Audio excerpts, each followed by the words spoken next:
Hello, and welcome to another episode of the Transform Sales Podcast. Today, I am so delighted to have Anita Nielsen with me. How are you, Anita?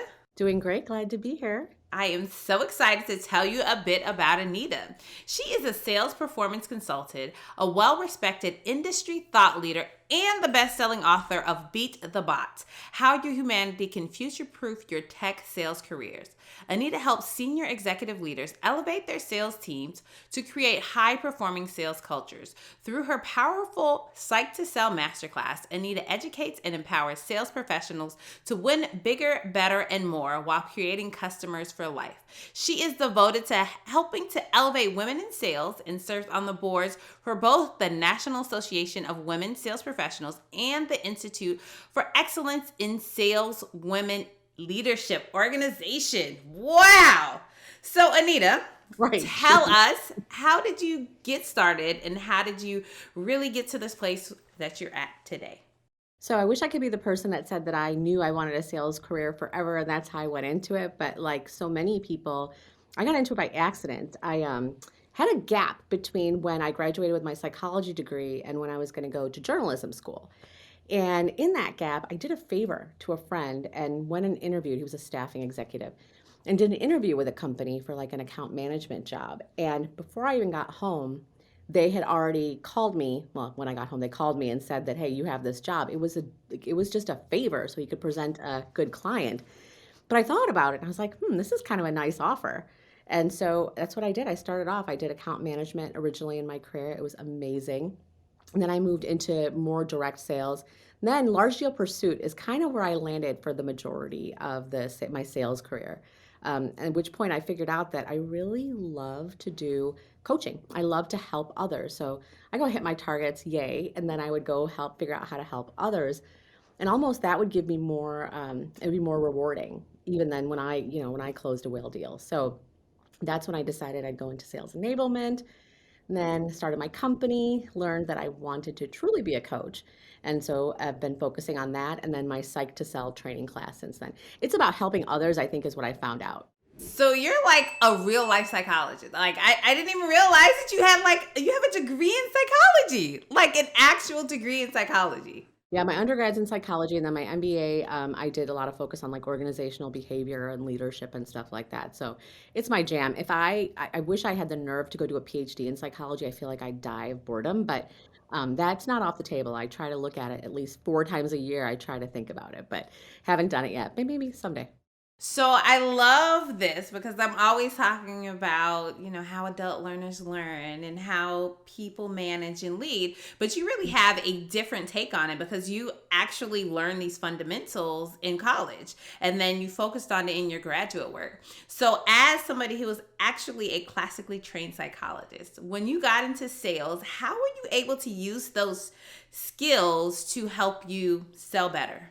Yeah, so it's funny. So I'm not technically, I guess I'm not a trained psychologist, but I did study it, right? So I didn't No, go no, get no. certified. Stop, Yeah. stop, stop. Stop putting yourself. You are a psychologist, period. No, I know, but see, but that's the thing. I don't want anyone to think that I've like gone and done clinical therapy or anything like that. That is not my jam. But I've studied it. Like that's my degree. One of my degrees is in that. So I think for me, one of the things was right when I graduated, I used to say, I need someone to tell me the number that I can call to get a refund for my psych degree. Because this is going to be no use to me. I can't believe what the hell. There's no point in this because you couldn't get like a big job just with a psychology degree. So that's hence the journalism. And then when I started account management, and I don't know what happened, but one day I just caught myself and I was like, everything you are doing is literally psychology. You're selling to human beings. This could not be more psychology if you actually tried. So shut up and quit thinking that you didn't get anything worth anything. Some of the things that I learned in psychology were critical to helping me be successful at that early age. And it was just a variety of things. But I think ultimately, it's the ability to communicate with other human beings, to listen really closely to them, right? To be able to create the rapport and build a relationship. It's really it's study of human beings is the way I look at it. And so to me, that being a real human, authentic, and going in genuinely wanting to help my customers, that was probably the thing that was selling more than anything, right? I think people buy who you are before they buy what you sell. And so I Mm. think for me, that's where psychology kind of came in. I mean, I just went in with that attitude of genuine curiosity and trying to help. And that's psychology, right? You got to get some trust before they're going to make the buying decision. And so then it just like went and it exploded, right? Because you said, Yeah. so you were hitting your numbers, you were hitting your quota, and you realized, yeah, this is all good, but I want to help other people. So as an individual contributor, how did you really balance the I want to hit my numbers, but I also want to help my colleagues succeed? I didn't do a great job balancing, honestly. So like I would get my numbers, I would hit them, but I wouldn't go way far out of my way to, knock it out of the park if I had other people that were troubled and I was talking to the sales leader and they needed help. And it's almost like people used to always call me like a change agent, right? To just kind of get in there and help others understand sales better. And eventually it occurred to me that, maybe that is what my superpower is. I mean, I can sell, sure, but helping other people sell, that's where I think the satisfaction really comes in for me. And, that's been proven over the past 6 years in my classes. And it's like, when you love what you do, it's not work, right? That's kind of how I feel about it. So many times, what I see leaders do with someone like you, who is like, I'll hit my numbers, yeah, but I'm not gonna blow it at the park. I want to do these other things, is they discourage them. They're like, no, your goal is to hit your quota. Your goal is to do this. What kind of environment was created that allowed you to feel like you could do that, that you could step out of the box and help others? I think it was because the leader that I had was not that he wasn't like really a coach. He was what I see typically in sales, somebody who was a superstar performer, kind of a lone wolf personality who then had gotten promoted into sales and as a sales leadership. And he didn't have those, the ability to coach, the ability to truly listen and to be empathetic and compassionate and have that focus on helping people grow. Right, to no fault of their own. I mean, they were successful as a sales professional. So that individual was probably kind of doing what I was doing, but just backwards, right? So they were a sales leader. They were better and they made more money and they were happier when they were a seller. And so it was like they were perfectly happy to have me go out and help whoever I could. And then pretty soon the people on the team kind of realized that too. I mean, I had these people reading books like I had in the old days. It was 7 Habits of Highly Successful People, and at that time people thought it was hokey, but by the end of it we were all speaking in that language. So it's just kind of that, wanting to help people be better and them knowing it. That's, I think, the most important thing. You can't help people grow if they aren't absolutely convinced that you are in their corner. And I think that's been something that I've been really blessed to be able to kind of express pretty early on in my relationships. People can tell that, I care. I'm a caring person, and that goes a really long way. I feel like you were trying to give me a gift talking about your old sales manager that just got promoted up and didn't know what they were doing. But I'm just gonna leave that there, because that's Well, if I I ever love write that. another book, that's what it's going to be. You heard it here first. Like if I ever lose my damn mind and want to write another book, it'll be about it'll be something for new sales managers that were great individual contributors and just give them the basics that they can use to help them. Yeah, it's such a big gap, right? I was doing a webinar earlier this week, and I actually said, okay, let's be honest. A really good salesperson, they're most likely a little bit selfish. And because they're always thinking about hitting their number. So now you're like, focus on these other people. They're like, I don't want to focus on people. I still want to focus on the number. And so they drive everybody to hit the number. Like that is all they want to think about. That's it. And I mean, to be fair, like they were so successful, right? So typically companies don't have a good path for salespeople, right? So if you're a salesperson, you've done great. Obviously, at some point, you're like, I want to grow, right? I want to be better. Well, putting them in a management role is not the answer to that. I mean, maybe it's a more generous compensation plan. Maybe it's, higher targets, the things that really drive people that are sellers. You're self-oriented, and that is a requirement, for high impact, like, direct sales. But the coaching is the requirement for sales leadership if you're going to do it right. And now, I'm talking about like now in the last decade, couple of decades. Before that, it was still like Wolf of Wall Street, right? Like there was still a lot of that crazy going on. But now I think people have gotten more comfortable, and younger generations want a coach. They want their leader to be invested in them.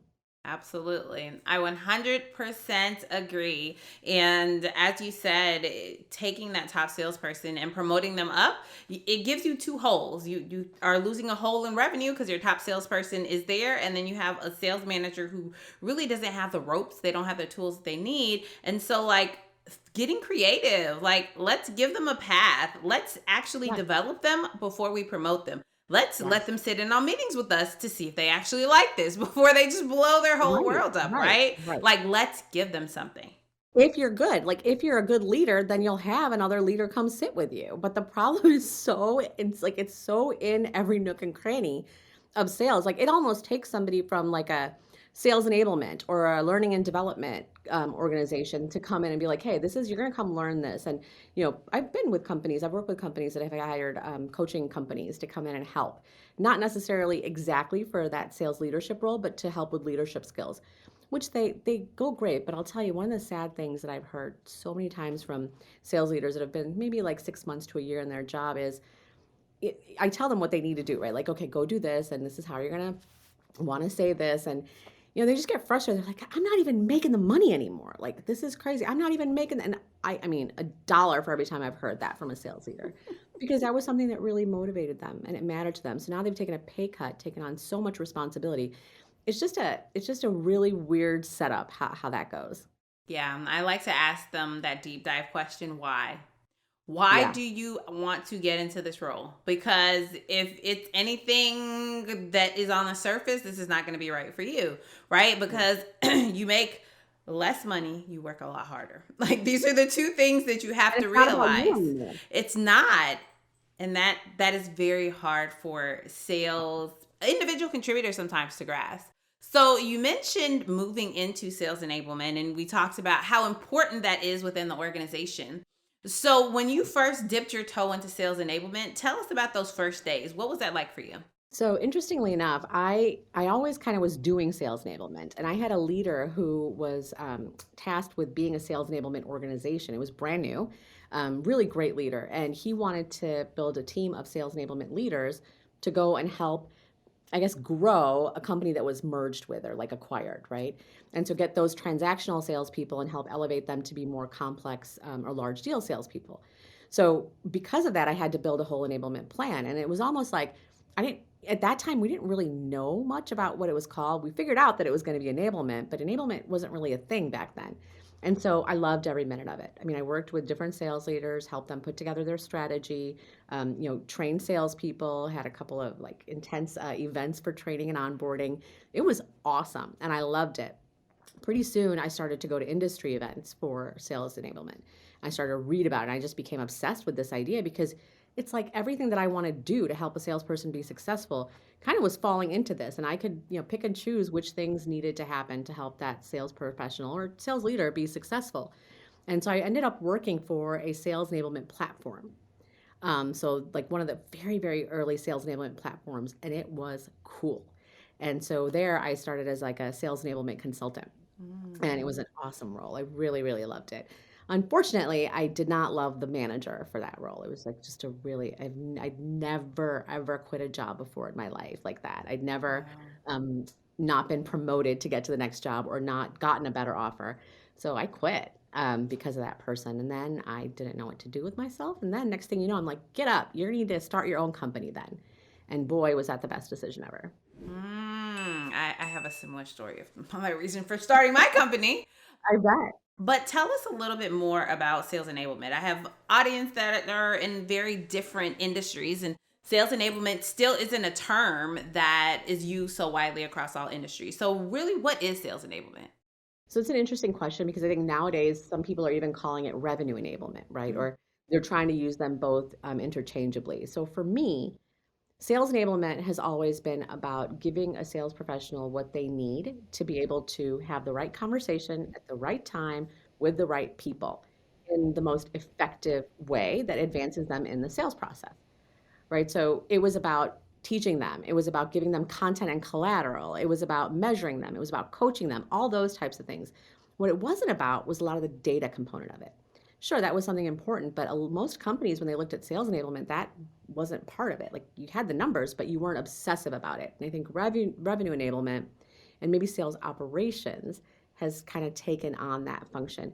Because it's interesting to me, people that are traditionally pure sales enablement, like actually the coaches, the people that want to help sales succeed, they're not going to be that great at that data stuff. Like they're probably a little bit allergic to it.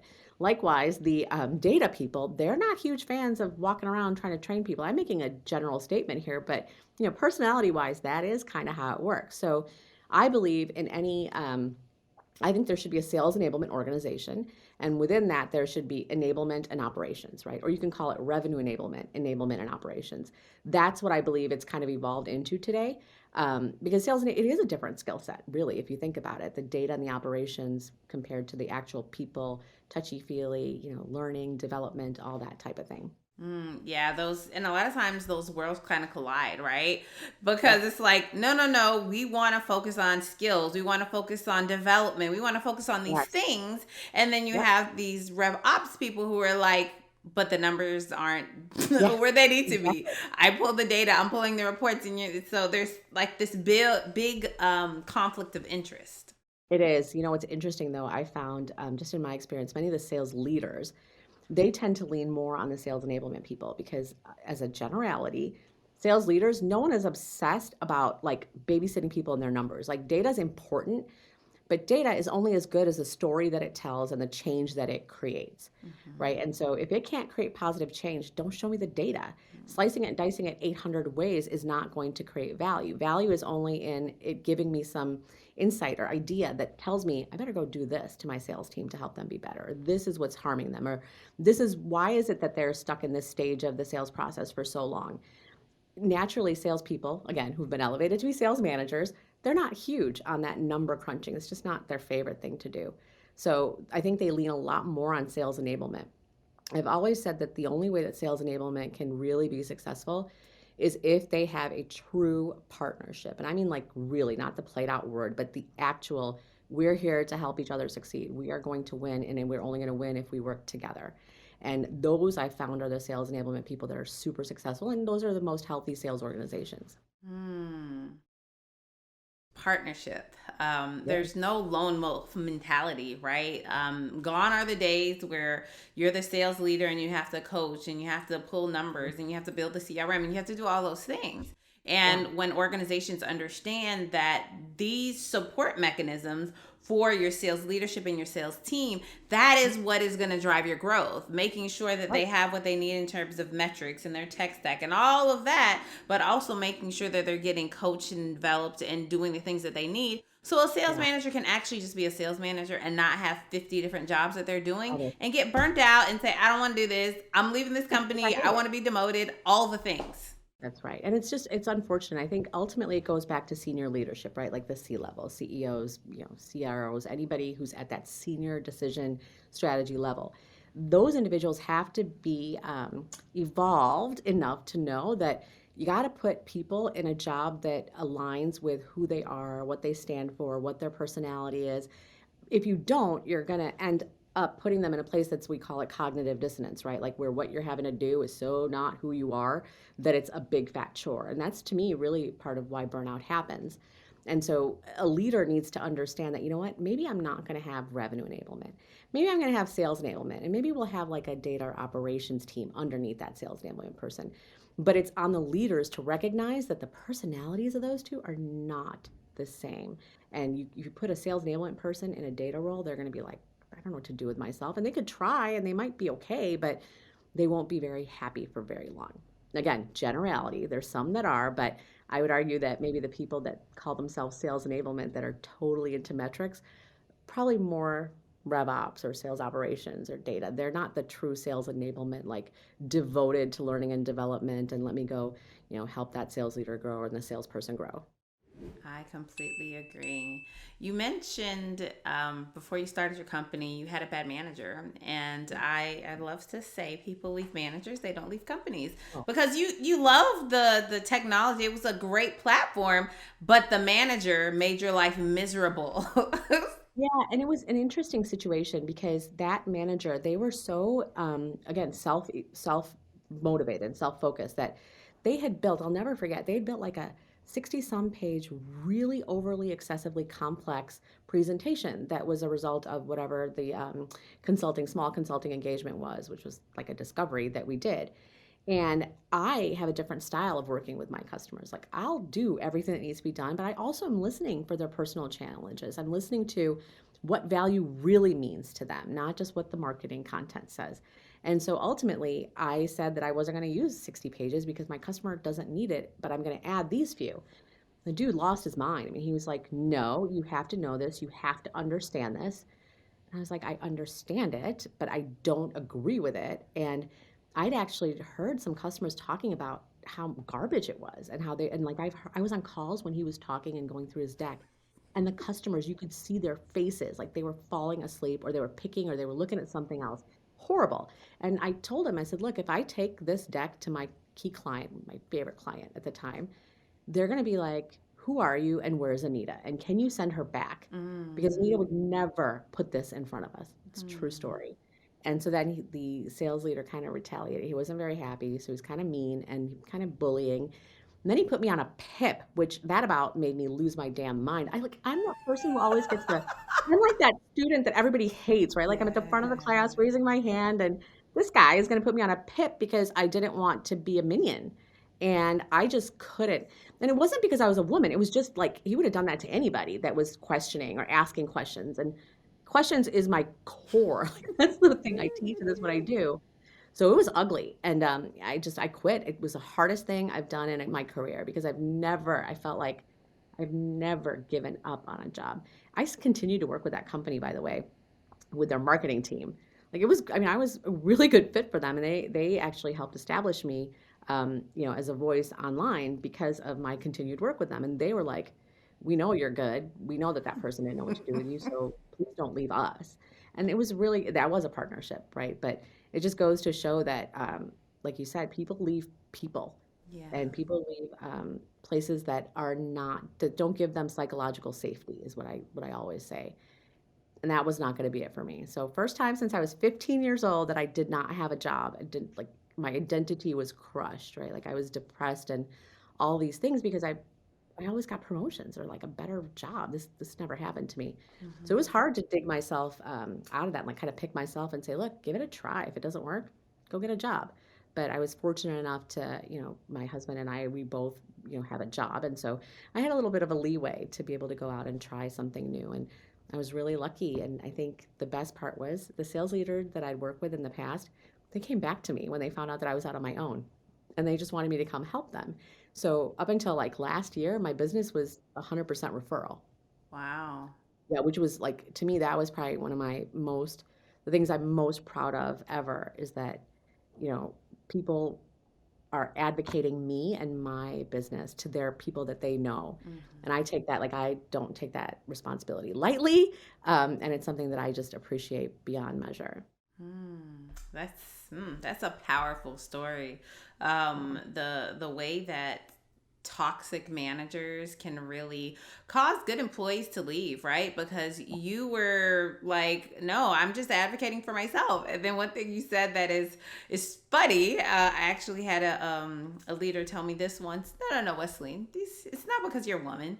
This is how he treats everyone. I was like, why is that okay? That is not okay. It is not okay for somebody to treat everyone like that and for you guys to excuse it. And so really stepping out on, like, in this big bad world, not having anybody write your paycheck, saying, I'm just going to dip my toe in this ocean and I'm going to see what happens. Especially when you come from a place where your core of who you are and everything that you've always known has kind of been like depleted and diminished, it's hard to climb out of that place and then get to a place. And like you said, you've been in business for 6 years and your business for 5 years was 100% referral. So if any validation or any vindication of how amazing you were was needed, that actually shows you that person, that small-minded person who really forced you out, he was threatened. Their opinions didn't matter. It took me a long time to come to that, but he was threatened, right? Like when I put my psychology hat and looked back at it, he was somebody who'd been in that kind of a role for a long time. Things were changing at the top, right? So he was He didn't want me to come in and rock any boat and be right about it. Like that was, I think, his biggest fear.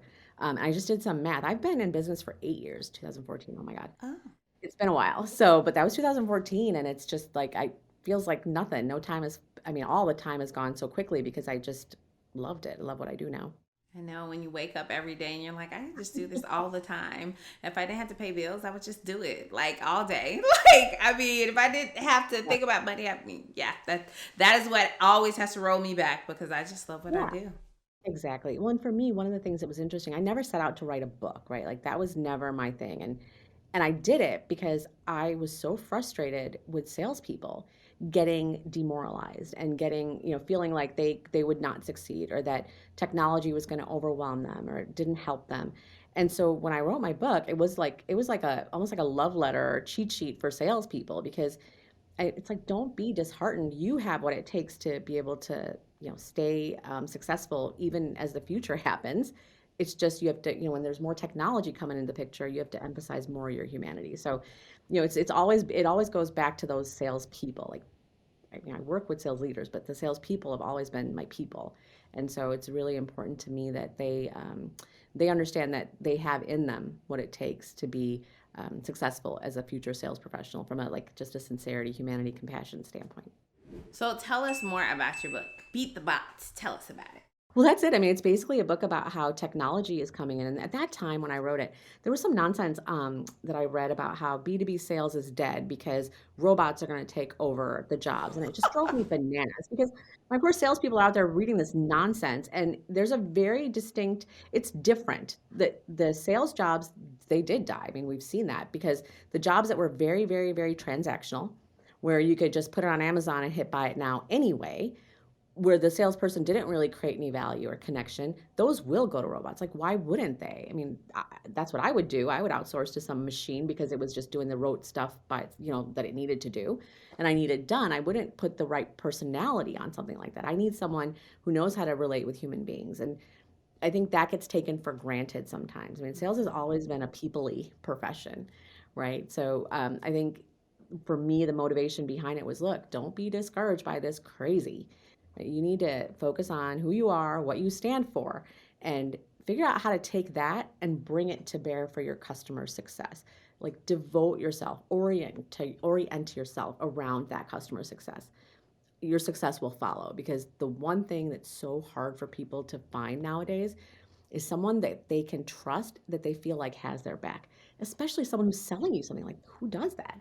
That is how you get a customer for life, right? Funny thing. So when I early on in my business, I was trying to do my marketing stuff. I was trying to come up with my value proposition and all this, and I was really struggling. And so one of the coaches I had at the time, she's like, "Go, you need to go call your last few customers and ask them why they bought from you." And I was like, "I don't want to do that. That's annoying." And I did it, and it was the most eye-opening thing that maybe in my entire work career happened. They didn't say things like, "Oh, she creates really good deliverables," or, "Her training class was this," or none of those things that I thought were my value proposition.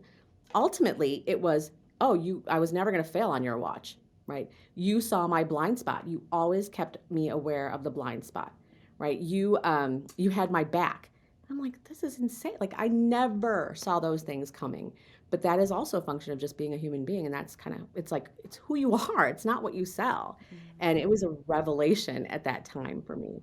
But glad I figured it out because it would have been really a lot of nonsense marketing material if I didn't. But that was just like, it was probably one of the more proud moments I've had. Yeah, when you see yourself through your customer's eyes or through your family's eyes, it is Yeah. very impactful because when I ask people, so when I'm working with a client towards the end, I'm like, okay, let's do a video interview testimonial. Where did you start? Where did you get to share Yes. the impacts that you've had, right? And so the things that they tell me, I'm just like, wow, really? I did that? Okay. That's a great way to describe me. Oh, yep, that sounds just like me. So really tapping into their voice and Yeah. realizing that what makes you successful is treating someone as a human being and teaching sales leaders and salespeople that your customers are humans. They're not just a dollar sign. They're not just another PO. They're not just another notch on your belt. They're actually human beings that have real desires, wants, and things that are Yes. happening to them. And really peeling below that layer and getting to that core is what helps you be excellent at sales. Yeah, I mean, it's like one of those things where it's like you have to look at your customers as two things. One, that role, that title, that person who's been assigned this task of making this purchase. But then you look at the human being who needs to get to their kids' soccer games on weekends and not have to work late, right? The person who has career goals or wants to leave a legacy. If you're not selling to both of those things, you're not gonna have a customer for life. And you may win the deal on accident sometimes, but you're not creating a lasting impact on your customers, one that they will, they'll find you anywhere. I so agree. So I am curious. You've had a very fantastic career. Share with us Yeah. something, an experience personally or professionally that has impacted the way that you show up today. It probably is that they told me that I had their back, right? So it kind of became what I focus on more than, all the other nonsense things. But the other one that comes to mind is being a mom, to tell you the truth. Like, I feel like that took me to another level in sales, in sales leadership, in leadership, because you have to learn skills if you don't already have them. You have to hone them, of listening, like really listening, the compassion, the empathy, the seeing the world through their eyes. Or, I mean, sometimes salespeople are challenging, right? Like, my ability to handle challenging kids was helping me figure out how to deal with conflict, with my sales teams and with my salespeople. So, I only half joke when I say motherhood is an MBA. I mean, that's like my second MBA, because were it not for living with these children and kind of understanding their needs and how to address those, I don't know that I would have been as successful. They're human, like kids are, human beings. They're like little human beings, and they don't have all that walls, all that false, like just a false narrative. So you learn a lot on how you interact with them, and I think a lot of that has served me really well. I love it. I love it. I know being a mother, the things that our little people Yeah, well, the teach teenagers are us. teeny now. Yeah, but these teenagers might be the end of me, but that's a different problem. But when they were smaller, like I've got two teenagers right now, that's a whole nother level. But when they were, as they grew, like that was something that was really really powerful for me. Yeah, and I think the teenagers teach you, like you said, how to deal with difficult customers, how to deal with resistant salespeople. Oh Because yeah. I mean, your teenagers are actually in the same generation as this new workforce that we have Yes. Oh entering, my God. right? It's fascinating to me. I mean, so just a little thing on that. I was talking to my son, and I was talking about, like, I think it's Gen Z is what I was saying. Like, they come in and they have a lot of expectations from their leadership. And I said, that's something that the workforce is going to have to evolve to. And one of the things he was talking about, he's like, yeah, like, why aren't you guys teaching people how to handle their 401k? Why aren't you helping them take investment classes? And I'm like, dude, you're 16, first of all. Like, I don't know where this is coming from. But two, yeah, you got a point, kid. The things that matter to this younger generation are different, vastly different than what mattered to two generations ago, or like that traditional sales generation, right? So you have to have that in mind. These people measure the value of an employer based on the value that employer creates for them in terms of their career, their Yeah. legacy, what they want to put into the world. These guys they're a lot more about putting into the world. And I'm really proud of that. I love it. I love how much they want to make a difference. And employers need to get on board if they want the top talent. I love it. I love it. I love it. Yes. Gen Z and Zillennials. My youngest brother he's like, oh no, I'm a Zillennial. I'm like, oh, that's an That I never interesting heard one. that before. Yeah, he's like, I'm right on the cusp of being Z. And I'm like, Oh yep. And no. you act like my teenager and like like your brothers. Like you're Yes, there definitely you go. right in the middle. You're toggling the fence. You got it both going. That's hilarious. Like, it's like the cusp when you're like the star signs, right? Like you're the cusp person, kind of like Yes. both. That's So you're like, hilarious. I'm a little bit of this and a little bit of that, but sometimes I act like this Exactly. and sometimes I act like that. Yeah. So So really being being a mother, being a parent, the lessons that we learn, I mean, I think those are our really first lessons in leadership. Conflict resolution, breaking things down so little humans understand, right? Balancing, time management. And so I completely agree with you that, being a mother is something that has impacted the way that you lead and show up today. You got to be proactive. I mean, good luck if you're a mom that's going to leave the house without diapers and you're dead, right? Like, so it's that constant wanting to plan ahead, like knowing what your vision is for these little people and making sure that you put everything in place to make that happen and to help them realize whatever that is. And that's very much like my relationship with sales professionals. Like, I have to make sure I do everything I can, knowing what they're striving for, knowing what their potential is, and then what do I got to do proactively to help them get there. I love it. I love it. I love it. Well, Anita, this has been a fantastic conversation. Yes, So thank you. tell us, what is the one best way for us to get in touch with you if somebody's interested in chatting with you more? Yeah, just find me on LinkedIn. It's probably the best way. Anita Nielsen, it's the bright red shirt with LDK Advisory Services. But I tend to be on LinkedIn the majority of my time. It's like my hub. So yeah, you can find me on LinkedIn. Thank you so much for Thank sharing you. I'm so glad we your. got to do this. Thanks for having me. Yes, this was an amazing conversation. Even though you said I can't call you an actual psychologist, I'll say you're a psychology major. You have a background in psychology. There we go. I have a degree, got the bachelor's in it, but I would love to be able to say that I've actually gone through like the formal training, but maybe someday, not just yet. Not just yet. When those teenagers are gone, you're like, oh That's my not gosh, when I they're have so gone. much time left. Like, what am I going to Exactly. do now? Exactly. Well, thank you again for your time, your talent, and your expertise. And I greatly appreciate you chatting with me today. I appreciate you. Thanks, Wesley. And that was another episode of the Transform Sales Podcast. Remember, in all that you do and every day, transform your sales. Until next time.